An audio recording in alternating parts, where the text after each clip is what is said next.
Buen día, estimados docentes. Continuamos formación de ciclo 1 con la evaluación de los aprendizajes en el marco del programa Todos Aprender. Mi nombre es Kelly Díaz, tutora del programa Todos Aprender de Cartagena.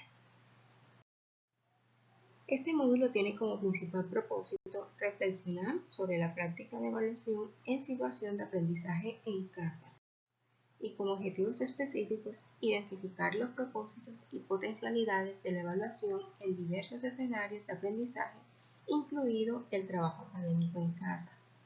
Reconocer los principios y elementos del proceso de evaluación de los aprendizajes propuestos en los materiales PTA como herramientas para el aprendizaje en el escenario de trabajo académico en casa.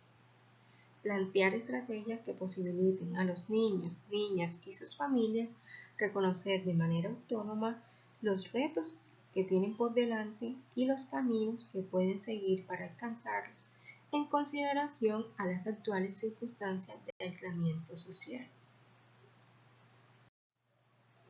En el marco de la emergencia sanitaria, el Ministerio de Educación ha expedido algunas circulares y directivas, entre ellas la Directiva 05, donde se brindan orientaciones para el servicio educativo en casa. Dentro de esto se encuentra el anexo 1, Juntos para existir, convivir y aprender, que insiste en la necesidad de priorizar el diseño de estrategias pedagógicas que permitan prestar el servicio educativo fuera de las aulas. Estas estrategias pedagógicas se contemplan actividades con algunas características como que sean flexibles, estratégicas, integradoras y contextualizadas. Es importante que sean contextualizadas teniendo en cuenta el momento en el que estamos, en que los aprendizajes serán desarrollados en los hogares que tienen rutinas y cotidianidad y que también serán apoyadas por familiares y cuidadores que no necesariamente tienen conocimientos pedagógicos.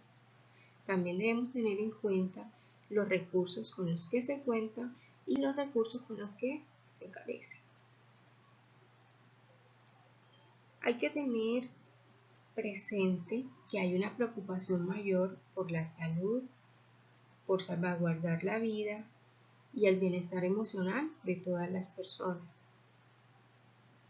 Este anexo también plantea ciertas consideraciones que son importantes tener en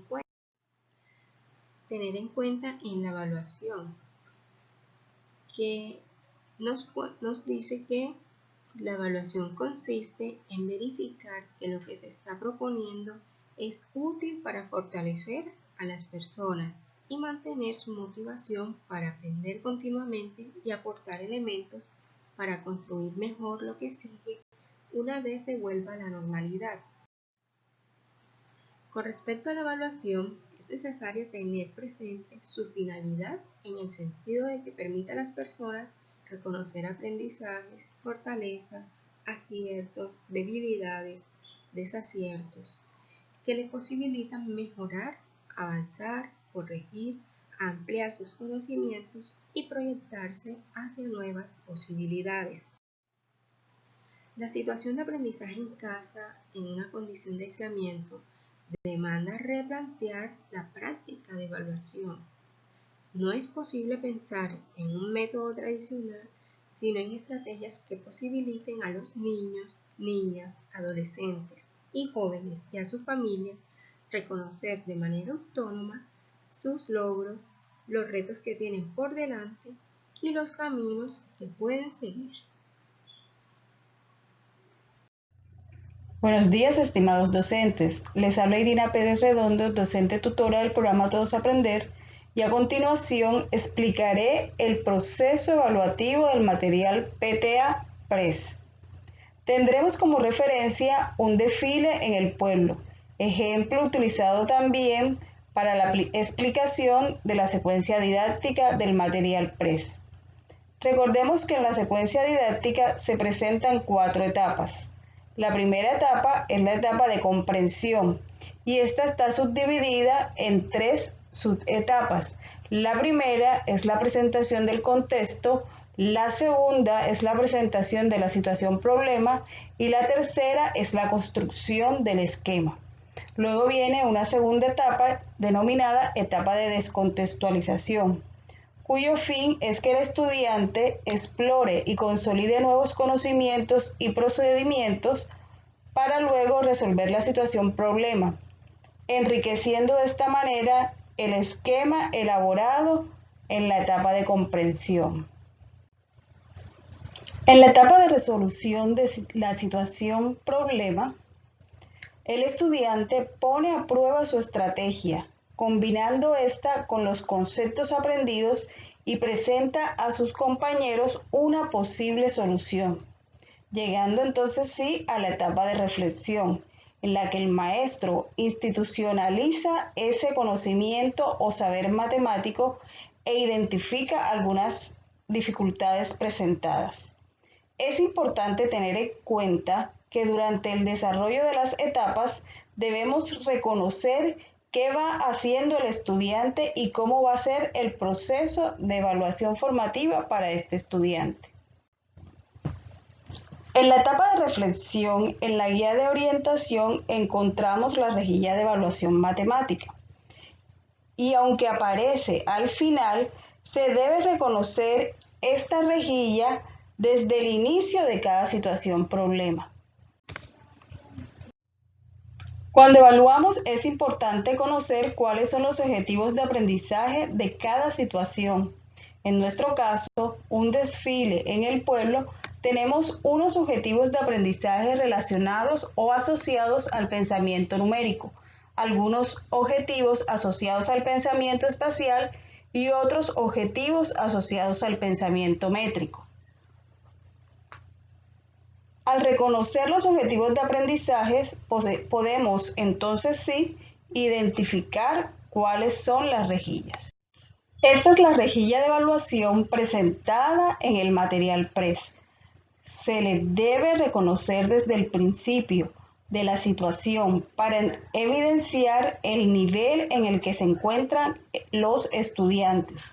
En esta rejilla encontramos varios elementos, los cuales vamos a presentar uno a uno. El primer aspecto es denominado comprensión.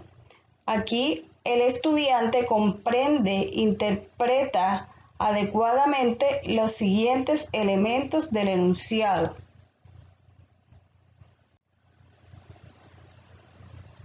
En esta etapa es cuando se presenta al estudiante toda la situación problema, se familiariza con esta y se construye el esquema.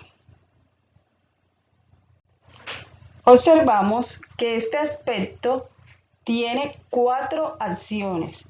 Sobre estas 4 acciones, el maestro, a través de la retroalimentación y observación directa, puede ir evidenciando en qué nivel se encuentra el estudiante.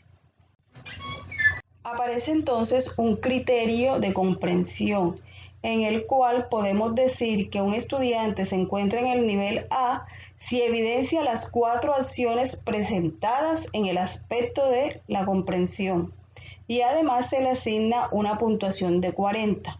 Asimismo, podemos decir que un estudiante se encuentra en el nivel B si evidencia 3 de estas 4 acciones y se le asigna una puntuación de 32.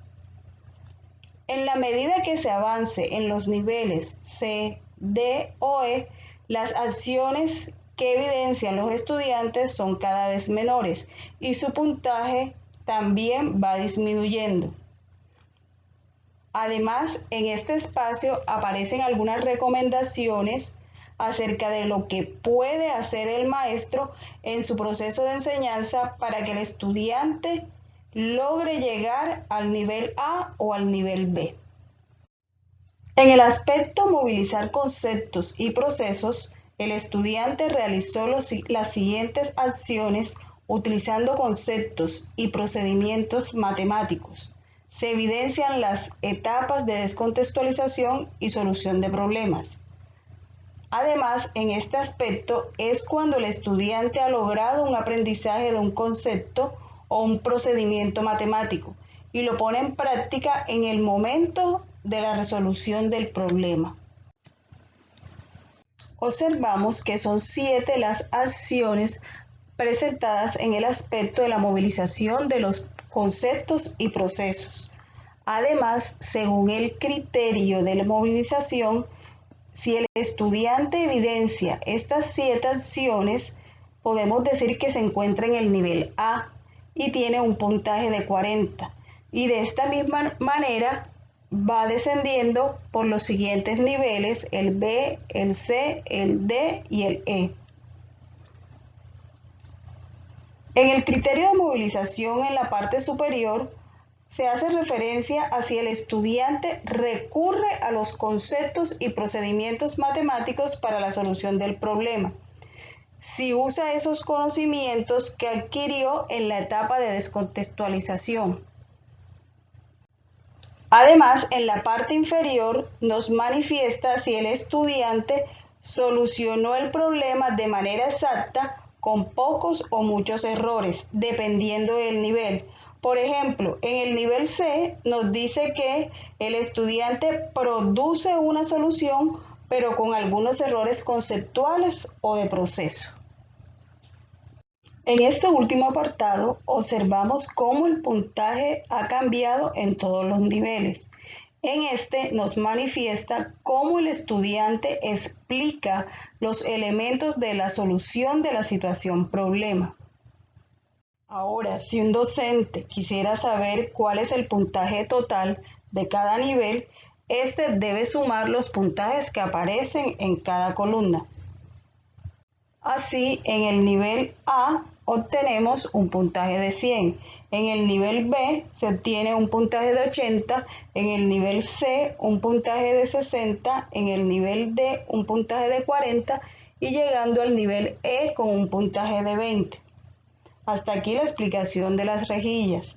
Ahora, frente a la adaptación en este momento de emergencia sanitaria, se recomienda que se haga un proceso de autoevaluación para el estudiante y las acciones, en este caso, se deben redactar de acuerdo a la edad del niño y a su nivel de comprensión, y posteriormente hacer un proceso de retroalimentación de acuerdo al medio de comunicación dispuesto para esto.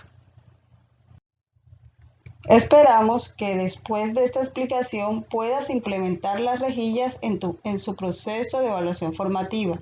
La estructura es igual para todos los grados y situaciones. Lo que cambia son las rejillas. Muchas gracias por su participación y esperamos les haya servido de ayuda.